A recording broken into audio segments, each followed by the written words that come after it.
Di episode sebelumnya, Kafka tiba-tiba berubah menjadi kaiju setelah dimasuki kaiju kecil. Dan ada seorang kakek yang mengetahui hal ini dan dia langsung melapor ke divisi pertahanan. Sementara itu di tempat lain terlihat Mina yang sedang berendam di bak air. Mina membayangkan masa kecilnya saat di perpustakaan bersama Kafka. Mina kecil membayangkan betapa menakutkannya melawan kaiju yang ukurannya jauh lebih besar dari manusia. Dan Kafka dengan santainya memegang kepala Mina dan berkata, "Tidak apa-apa, kapanpun itu terjadi, aku akan selalu ada di sampingmu." Perkataan Kafka ini membuat Mina menjadi tersipu dan wajahnya memerah. Dan kembali ke waktu yang sekarang, Mina teringat dengan Kafka yang tadi terluka karena serangan kaiju. Dan Mina menganggap Kafka adalah seorang pembohong. Nyatanya Kafka sekarang tidak ada di sisinya saat melawan kaiju. Dan tiba-tiba HP-nya Mina berbunyi. Ternyata itu adalah panggilan karena ada kemunculan kaiju. Dan Mina berkata dia akan mengirimkan pasukannya secepatnya. Dan Mina berjanji akan memusnahkan kaiju itu. Dan Mina juga segera menyelesaikan mandinya. Ternyata harimau putih yang Mina tunggangi sebelumnya juga ada di sini. Dan kemungkinan besar harimau ini adalah peliharaannya Mina. Sekarang kembali ke tempatnya Kafka. Kakek tadi sekarang tidak bisa bergerak karena sangat ketakutan. Dan Ichikawa meminta Kafka untuk tersenyum supaya kakek ini tidak ketakutan. Tapi senyuman Kafka di mode kaiju ini malah terlihat sangat menakutkan. Dan kakek tadi sekarang menjadi pingsan. Dan ini hanya menambah parah keadaan saja. Kafka mendekati kakek ini dan tangan Kafka bersandar di tembok. Tapi hanya dengan sentuhan ini, tembok ini langsung hancur. Kafka dan Ichikawa tidak menyangka akan terjadi sesuatu seperti ini. Dan Kafka yang masih tidak percaya mulai bertanya-tanya apakah itu tadi karena ulahnya. Dan Ichikawa mengajak Kafka pergi karena pasukan pertahanan akan segera datang. Dan karena kerusakan tembok tadi, akhirnya sirine keamanan di sini berbunyi dan banyak orang yang mulai mendekat. Dan mereka melihat Kafka yang masih dalam bentuk kaiju. Dan Kafka mulai sadar kalau dia tetap di sini malah akan menambah masalah di rumah sakit. Kafka mencoba membuka jendela tapi hanya dengan gerakan yang sangat pelan. Jendela itu langsung hancur beserta tembok di sekitarnya. Hal ini membuat Kafka dan Ichikawa semakin panik. Dan Kafka tidak paham kenapa tubuhnya ini menjadi sangat kuat. Tapi tidak ada waktu untuk memikirkannya. Dan mereka berdua langsung melompat keluar dari rumah sakit. Dan terlihat di kejauhan ada bulan yang sudah mencapai purnama. Dan perintah evakuasi juga sudah diumumkan di sekitar sini. Dan dilaporkan ada kaiju berukuran kecil yang muncul di kota Yokohama. Terlihat banyak orang yang mulai panik karena pemberitahuan ini. Dan mereka mulai mencari tempat untuk bersembunyi. Sementara itu Kafka dan Ichikawa terlihat sudah berlarian di jalanan. Dan Ichikawa bertanya apa kaiju yang bersamanya ini masih adalah Kafka yang dia kenal. Dan Kafka sendiri juga ragu apa dia masih orang yang sama dan tubuh kaijunya ini sekarang mulai mengeluarkan bentuk yang aneh-aneh. Ichikawa bertanya mode apa yang dibuat Kafka saat ini. Dan Kafka juga tidak tahu apa-apa karena tubuhnya berubah dengan sendirinya. Kemudian dari mulutnya Kafka muncul sebuah mulut lagi yang berukuran kecil. Dan mulut ini langsung memanjang dan menangkap gagak yang ada di sekitar tiang listrik. Mulut kecil ini kembali ke mulutnya Kafka dan gagak tadi sekarang dimakan. Dan Ichikawa menganggap ini sesuatu yang sangat menjijikkan. Tapi setelah memakan gagak ini, Kafka kembali ke mode kaiju normalnya lagi. Tapi sekarang muncul masalah yang baru. Dan itu adalah Kafka yang merasa dirinya ingin kencing.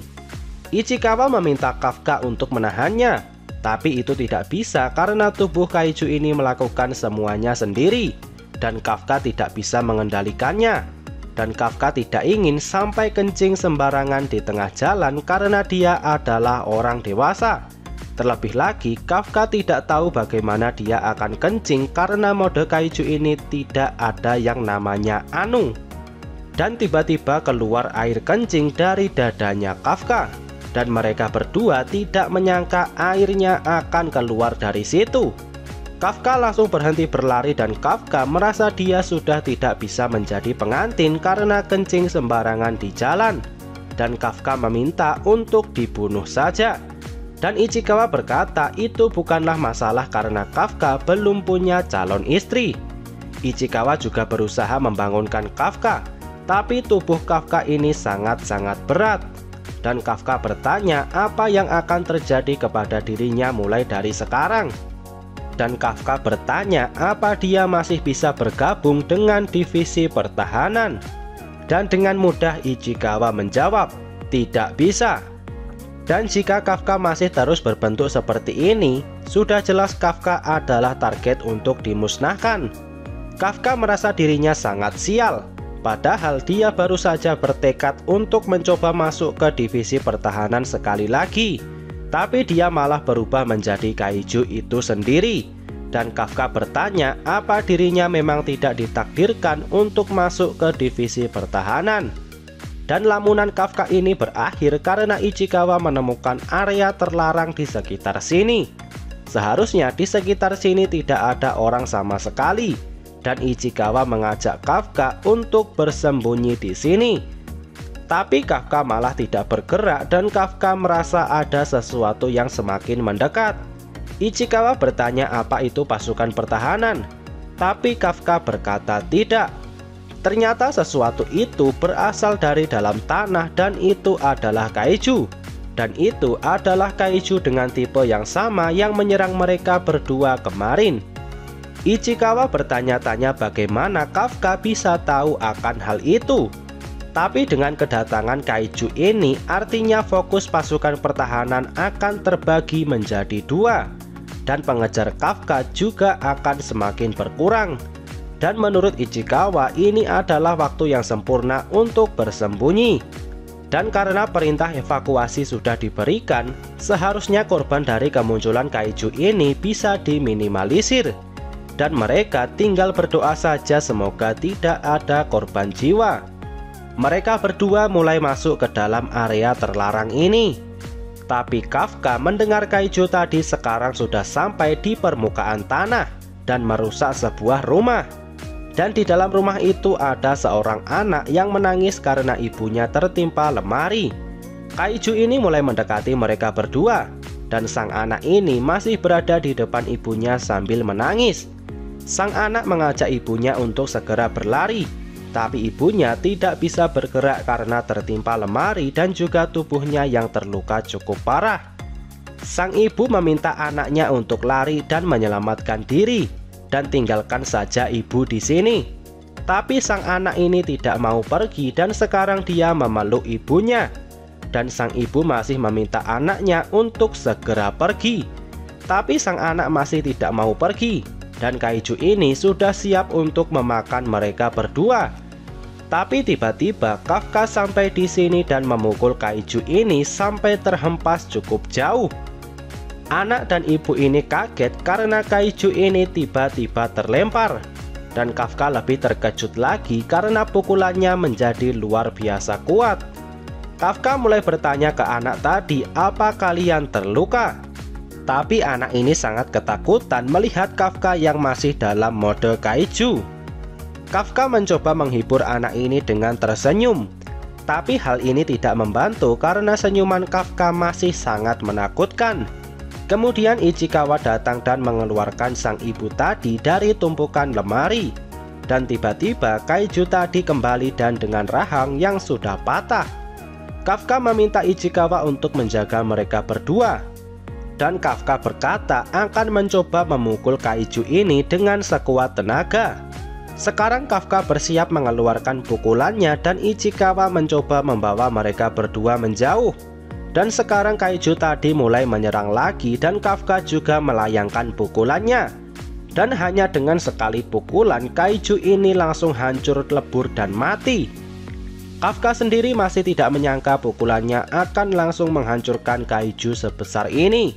Dan Ichikawa bersama anak tadi juga tidak menyangka kaiju tadi akan kalah dalam sekali pukulan. Dan perlahan darah dari kaiju tadi mulai berjatuhan dan terlihat Kafka yang sekarang dihujani dengan darah.